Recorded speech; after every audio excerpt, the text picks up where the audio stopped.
দেখুন বাংলাদেশ মোড়, মুক্তার ভাইয়ের চায়ের দোকানের পাশে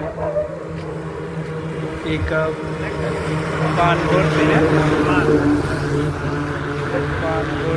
পিকআপ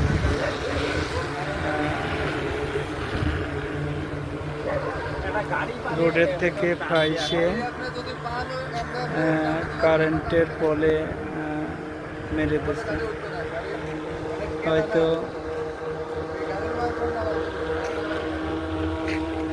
আপনার গাড়ি টান দিলে উঠবে, কারণ কি এই গাড়ি যখনই টান দেবে গাড়ির মাথায় এদিক চলে আসবে, উঠে ভেঙে নিয়ে গাড়ি টান দিলে উঠবো, তবে গাড়ি তো আলভিন এন্টারপ্রাইজ টান দিলে উঠবে মানে যে সব পুরো লাগিয়ে ক্যাবিন থাকবে না, তো ক্যাবিন থাকবে না।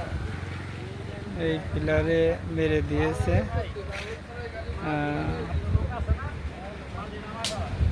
পিলারটা না থাকলে নিচে অনেক গভীর। দেখুন কারো কোনো ক্ষতি হয়নি, ড্রাইভার বের হয়ে গেছে। এখন ভাগ্য যে পিলারটা ওইখানে ছিল, পিলারটা না থাকলে অনেক বড় সমস্যা হতো। আল্লাহ হাতে ধরে বাঁচিয়ে দিয়েছে।